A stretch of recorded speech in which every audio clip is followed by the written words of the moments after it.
করলার আজকে দুইটা রেসিপি দেখাবো, অনেক মজার। করলা প্রিয় মানুষদের তো কীভাবে করলার ভর্তা করবেন আজকে সেই রেসিপিটা আপনাদের দেখাবো। অনেক মজার একটা রেসিপি এবং হেলদি রেসিপি। করলা কিন্তু স্বাস্থ্যের জন্য খুবই উপকারী। তো যারা যারা করলা পছন্দ করেন আজকের রেসিপি তাদের জন্য। আসসালামু আলাইকুম ফ্রেন্ড, সবাই কেমন আছেন? আশা করি আল্লাহর রহমতে সবাই ভালো আছেন। আমি আলহামদুলিল্লাহ ভালো আছি। তো এই যে দেখুন, মজাদার করলার ভর্তা করলাম। আরেকটা রেসিপি দেখাবো, সেটার সাথেই থাকুন। করলার দুইটা রেসিপি। তো এই যে দেখুন, তো এখানে আমি করলা নিয়েছি, দেখুন ধুয়ে পরিষ্কার করে নিয়েছি। এখন কেটে নিব সাইজ মতন আমার। তো আপনারা আপনাদের সাইজ মতন কেটে নেবেন। তো কীভাবে করলা ভর্তা করবেন, করলা ভাজি, তরকারি, চচ্চড়ি অনেক কিছুতে খেয়েছেন, কিন্তু ভর্তা যদি কেউ না খেয়ে থাকেন আজকে শিখে নিন কীভাবে ভর্তা তৈরি করবেন। এভাবে যদি আপনি ভর্তা করেন নিমিশে এক প্লেট ভাত শেষ হয়ে যাবে এবং গরম গরম ভাত খেতে ভীষণই মজা, একটু খেতে লাগবে না। করলা একটু তেতো থাকে, কিন্তু আমার মতো করে যদি এইভাবে ভাজি করে একটু, যারা তেতো পছন্দ করেন না তাদের জন্য। তো সবাই দেখতে থাকুন। আর এখানে আমি বেশি একবার মোটাও না একবার পাতলাও না, মিডিয়াম সাইজ করে কেটে নিয়েছি। তো এই যে দেখুন, আর এটা আমি করলা কিন্তু সেদ্ধ করবো না, সেদ্ধ করে ভর্তা করলে সেটা মজা লাগে না। তো এই যে দেখুন, এখানে 4 কোয়া রসুন নিয়েছি। আর এখন আমি কীভাবে বানাই দেখতে থাকুন। আর ছোট্ট একটা আলু দিব সাথে, পেঁয়াজটা ভেজে নিতে পারি। আর দুটো শুকনো মাছ নিয়েছি, এই শুকনো মাছটা হাই জাল, এত ঝাল একটা খেলে একটাই অনেক ঝাল, এটা দুটো ঝাল দিব, আমি অতটা ঝাল খাই না। তো এই শুকনো দুইটা শুকনো মাছে ভর্তা করে দেবেন, অনেক ঝাল। এটাকে যখন কাঁচামরিচ বড় বড় তখন শুকে যায়, তাহলে শুকিয়ে রাখি আমি। চুলার নিচে দিলে শুকিয়ে যায়, মানে চুলার নিচে দিলে আগুনের তাপে। তো এই দিকে এখন আমি ভর্তা তৈরি করে ভালো হয়ে গেছে। পেঁয়াজটা একবারে বেশি ভাজিনি, কালো করে ব্রাউন কালার করেছি। আর এখানে আমি করলাটা ভেজে নেব, ভেজে রান্না করবো। এইভাবে আমি করলা ভেজে রান্না করে এই করলা প্রথমে যখন তেলে দিবেন, তেলের উপরে লাইন দেবেন। আর প্রথমে ঢাকবেন না, পরে ঢেকে দেবেন।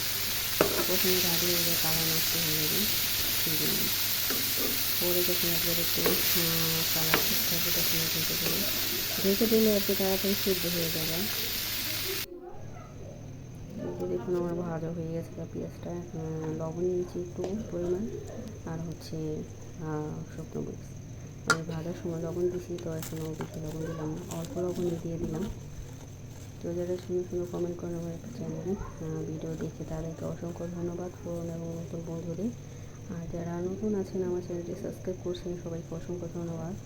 আর যারা করেননি ভিডিও দেখছেন, কিন্তু যদি আমার চ্যানেলের ভিডিওগুলো ভালো লাগে অবশ্যই সাবস্ক্রাইব করে দেবেন এবং বেল আইকনটা বাজিয়ে দেবেন। পরবর্তী যখন ভিডিও আপলোড করবো আপনার কাছে পৌঁছে যাবে। তো এই যে দেখুন, ধনিয়া পাতা নিয়েছি একটু বেশি করে, ধনিয়া পাতা দিয়ে শুকনো মরিচ। আর হচ্ছে শুকনো মরিচের ভর্তাটা খেতে আর কি বেশি মজা, একটা ফ্লেভারটা। যদিও বা এটা গ্যাস্ট্রিকের সমস্যা, তারপরেও যাদের গ্যাস্ট্রিক কম আছে তারা খেতে পারেন। তো এখন আমি করলাগুলো ভালো করে ভেজে নিয়েছি, সিদ্ধ হয়ে গেছে। এখন হাত দিয়ে একটু ডোরা দিলে কিন্তু ভেঙে যাচ্ছে।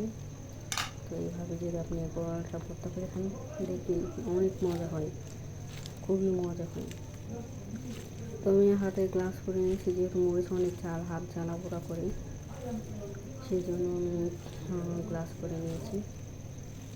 খাই যখন ভাত হাতে মেখে তখনও কিন্তু অনেক জলে, আর মরিচ তো হাই ঝাল, একটা মরিচ খেলে আপনি কী অবস্থা না। তো যাই হোক, ভর্তা ঝাল না হলে কিন্তু মজা লাগে না, একটু হয় ঝাল, মোটামুটি ঝাল হয়েছে আর কি, অতিরিক্ত হয় না। হয়ে গেলো ভর্তা, কত সময় লাগে না, 5 মিনিটে ঝটপট ভর্তা হয়ে যায়। এটাকে গরম গরম ভাত দিয়ে পানি ভাত ধো খেতে পারবেন। তো দেখুন কী সুন্দর মজার ভর্তা হয়ে গেল।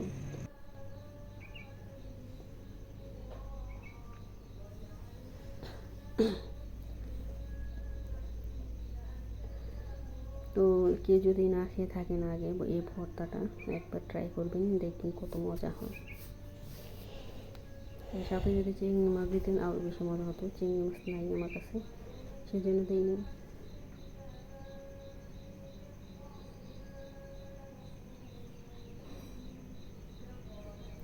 তো এই যে দেখুন এখন করলার আরেকটা রেসিপি করবো। এটা রেসিপি সবারই প্রিয়, এই রেসিপিটা সবাই খায়, তো অনেক পরিচিত রেসিপি। তো করলা আবার কেটে নিতেছি। এটা অনেক বড় করলা ছিল, সেই জন্য মাঝখানে একটু ফেটে নিয়েছি, যেহেতু তাহলে অনেক বড় বড় হয়ে যাবে।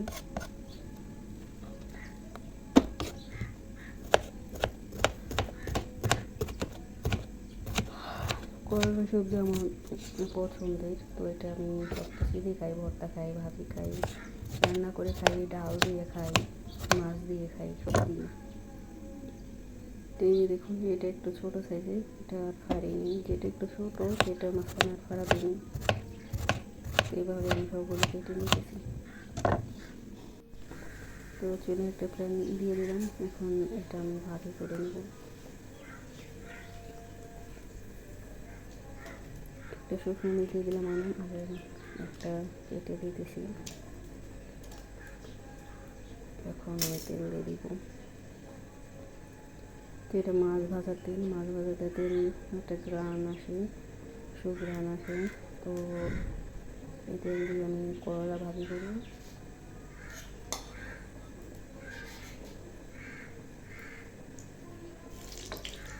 এই যে দেখুন এখন আমি মরিচটা ভেজে নিতেছি। মরিচটা ভাজা হয়ে গেলে আমি করলাটা দিয়ে দিব, পেঁয়াজটা আমি পরে দিব, কারণ যেহেতু এটা ভাজা করবো, আগে পেঁয়াজ দিলে পেঁয়াজ পড়ে যায়, সেই জন্য আমি পেঁয়াজ আগে দেবো না। তো আমি এভাবে সবসময় ভাজি করি। অনেকে আগে পেঁয়াজ দেয়। তো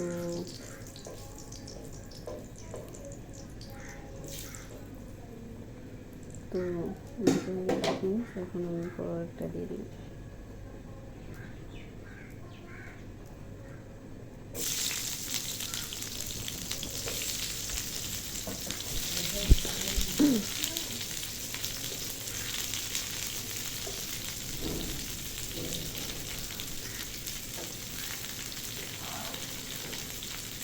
তো এরকম এখন আমি তেলে করলাতে কোনো মশলা দিই না, আমি ধনিয়া থাকি বা মরিচে থাকি, জিরে থাকি, আমি এরকম।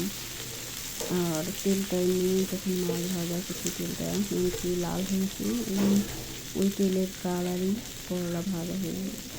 আমি অন্য কোনো মশলা দিই না করলাতে, শুধু পেঁয়াজ করি আর তেল, আর কিছুই নেই। অনেকে এখানে এভাবে পছন্দ করে, অনেকে হলুদে থাকি বা মরিচে থাকি দেয়, কিন্তু আমার ওটা আমি দিই না। তো আমার কোনো ভাজিতে আমার ওটাই ভালো লাগে না, তাহলে তরকারি হয়ে যায়। হলুদ গুঁড়ো একটু ভাজিতে হলুদ মেয়ে তরকারি হয়ে যায়। তো এরকম যেভাবে ভাজি করতে বেশি মজা হয় একদম।